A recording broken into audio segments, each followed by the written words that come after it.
Well, hello, my name's Andy Tidy and welcome to another edition of Canal Hunter. Today we're at the southern entrance to the Blisworth Tunnel. This is a tunnel that's about 1 3/4 mile long. It's the longest freely navigable broad tunnel in the UK. But for all of its grandeur, it isn't Blisworth Tunnel that I've actually come to explore.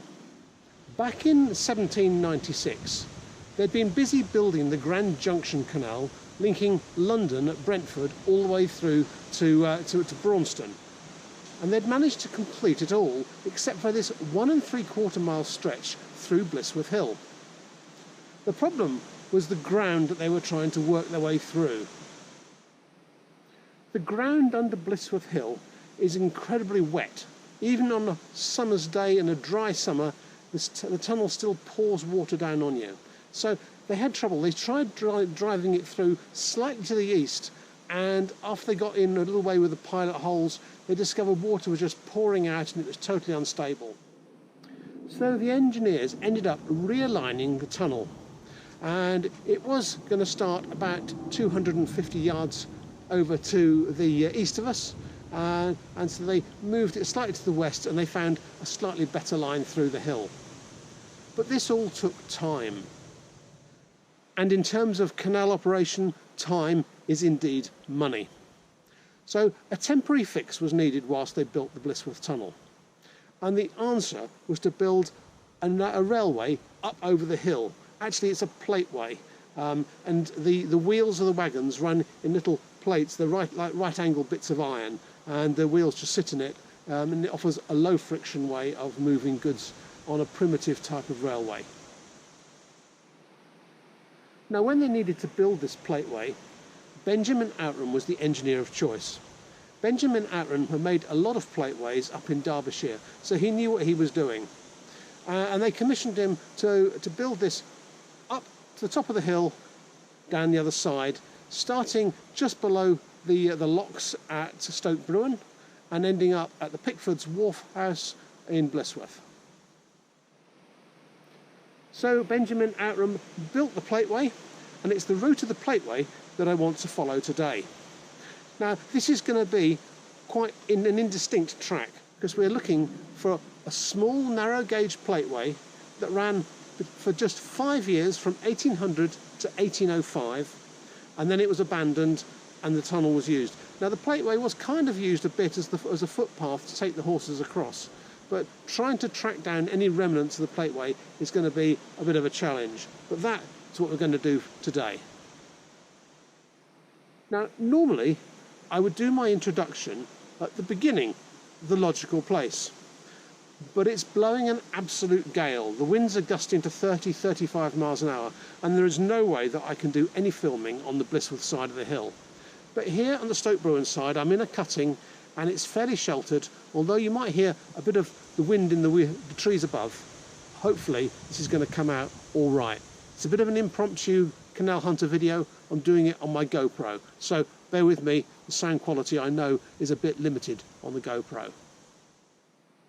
Now, what we're looking for is a track that is going to be wide enough for 2 narrow gauge plateways. And it should be apparent, because they were looking for a gradient of no more than 1 in 10, and they kind of wound their way up over the hill, trying to find the line of least resistance. I know that there are no wagons left. I know that there are not even any wheels left. They were probably all picked up and reused as soon as the plateway was finished. What we might find are some little fragments of limestone, which were the sleepers which the plates were laid into. And these limestone sleepers were about 36 inches apart, and each of the iron sections of plate were put between them, and they were notched together into a little groove in the limestone and then banged into place with an iron spike, which went into a hole that had been drilled. So with a bit of luck, we can find a few bits of drilled limestone, maybe with a distinctive butterfly marking around them. So that's the goal. We'll go and see what we can find. My hunt starts in the north at Blisworth, goes up over the hill, drops down into Stoke Bruin. And I say, just to make this totally confusing, I'm doing my introduction from here at the Stoke Bruin end. So, let's go and see what we can find. So we're starting our walk from Blisworth, and in the background you could see the Pickford's Wharf, and just opposite there's a little footpath that leads into the woods, and this is the start of the Plateway. So make our way through the Kissing Gate and out into the meadowland beyond. Go for a bit of a speeded up view as we climb the hill, but you can see here a fairly flat stretch of ground, and this is the terrace which the Plateway followed all the way up the hill. And here is a Grand Junction Canal boundary post, which confirms that we're definitely on the right lines. So carry on up the hill, and we'll be bearing around to the left, following the line of the canal.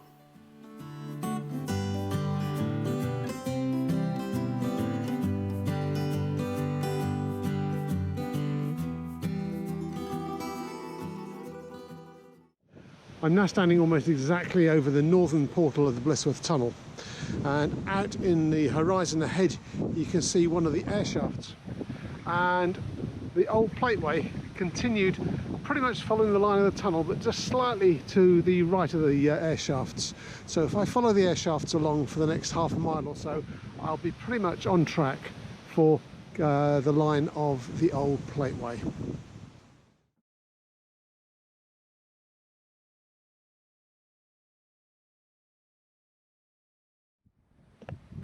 At this point, the tramway is almost running on a little embankment. It truly is like a railway embankment. You can see sides away down there, and again dropping away on the other side, and coming just around the end of the trees you can see a salt pepper pot type shaft for the tunnel, so we're making for that. So what we have here is one of the original sleeper blocks from the 1800 tramway. The drilled hole here took a peg, it was filled with wood, and they drove an iron spike into it, and the rounded section was for where the railway sleeper, or the fixing, sat into there, and it gave it a nice secure location. So this is clear proof that we're on the track of the old Blisworth Tunnel railway. This is the first air shaft from the northern end of the Blisworth Tunnel. They extend way up above the ground because you don't want anyone accidentally falling into these things.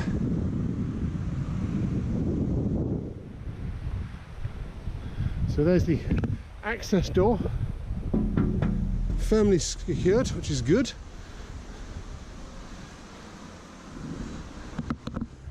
It's just like an old chimney, held together with iron bands and clamps, with a lightning conductor running down the outside. Now actually that could be quite useful today, because today thunderstorms are forecast. Probably not the best day to be going out on a hunt for canal history bits.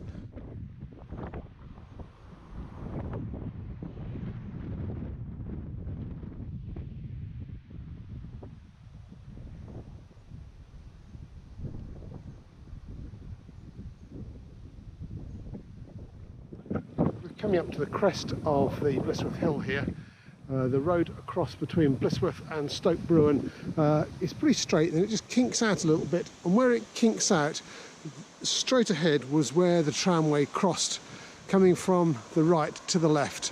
From here on it'll be running to the left hand side of the road.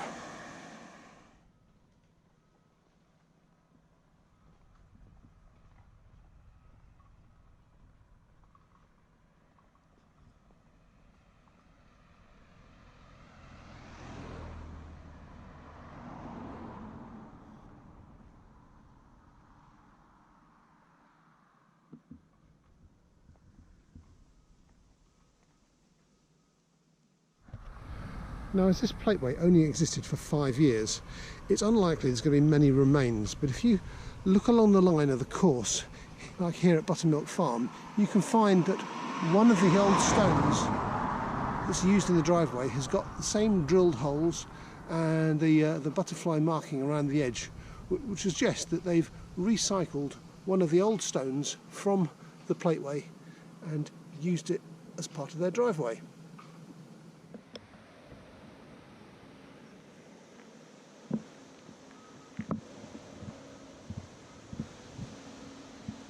We've finally left the road behind and we're rejoining the line of the Plateway on a footpath which is going to start leading downwards now all the way to Stoke Bruin. My apologies for the wind noise in this video. It is insanely windy, not the ideal day to be out doing this particular discovery, but nonetheless today's the day. I've got a day available. You can see the Plateway sits here with drainage ditches on either side, and it's just the right width for twin tracks. At this point, the gradient to the Plateway is nicely smoothed out going down the hill. It's running over a little embankment, and as we can see, there's a ditch out on the side where the soil has been dug from. It also serves to keep the Plateway well drained. So we're going to head down this little lane, which is closely following the line of the first attempt when they tried to build the Blisworth Tunnel. You can see the path of the Plateway stretching out into the distance, maybe half a mile ahead. Interesting as this is, I think it's a good idea to speed up my journey down. So we'll go into accelerated mode and work our way a little bit further down the hill. When Benjamin Outram was asked to build this Plateway, he'd got a lot of experience of doing this sort of thing from Derbyshire. And this is no quick scratch surface Plateway to run over the hill. If you just dip off to the edge as we're descending towards Stoke Bruin, have a look at this. It's a brick-made culvert, all carefully sculpted out at the bottom so it's nice and rounded, all well constructed and still existing after over 200 years of not being used. I'll just walk down it a few feet, give you an idea.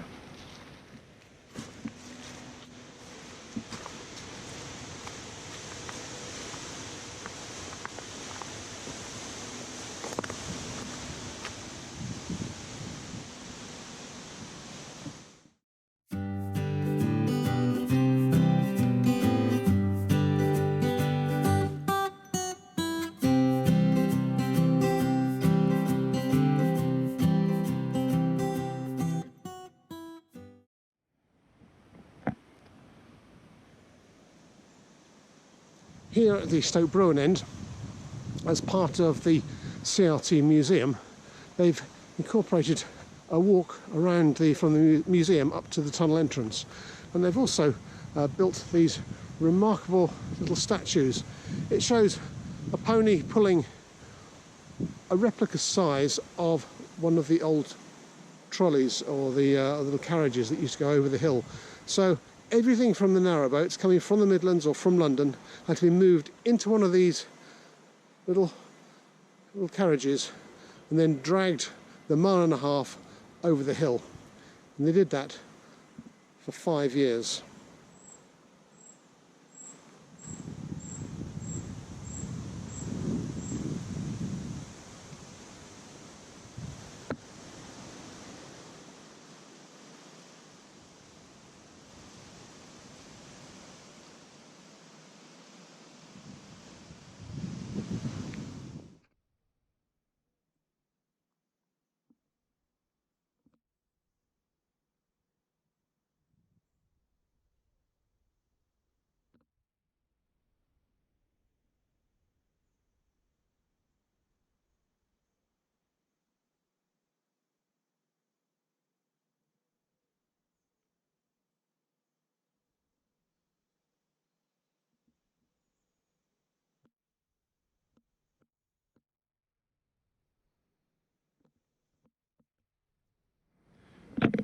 While I'm here at the Stoke Bruin end of the Blisworth Tunnel, it's worth just showing you this. The Blisworth Tunnel fell down in the 1970s on account of all that subsidence which caused problems with the first tunnel. And a good third of it needed completely rebuilding. So they rebuilt it, and they built it using a profile like this. And the government at the time put the money into it, mainly because it could act as a test bed for building the Channel Tunnel. So they've used the interconnecting concrete blocks, and they tested out the technology. So every time you travel across to France in the Eurotunnel, the early version of it was built here. So this is the prototype. So there you go, the prototype of the Channel Tunnel here in Northampton. Now I've got to admit, I'm a bit of a lazy character, and having walked all the way over the hill and diced with death on the narrow road that runs between Blisworth and Stoke Bruin, I kind of hoped that a boat travelling north would come up, but it hasn't. And I now realise the flaw in my plan. It's now 4:30 in the afternoon, and the locks are closed at 3. So, no locks, no boats. Looks like I've got a walk ahead of me to get back.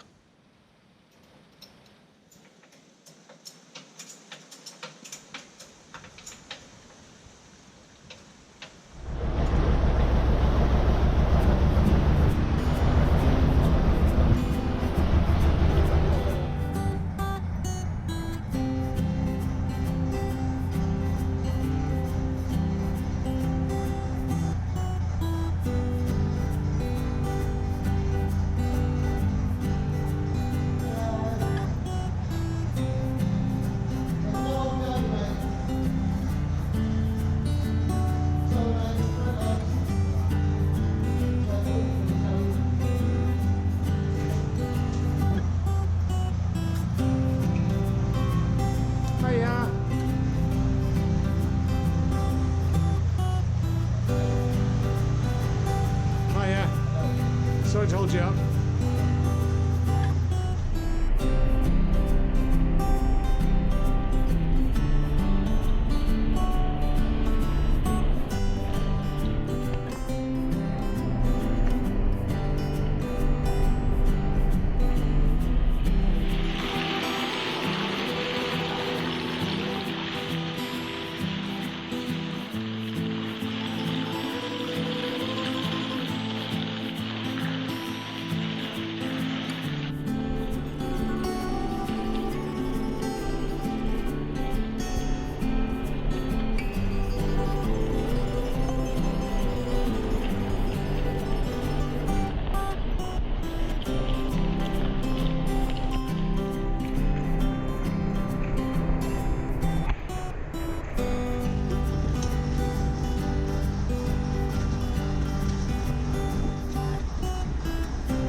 Yeah.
That was the Blisworth Tunnel. Didn't expect to have a lift through there.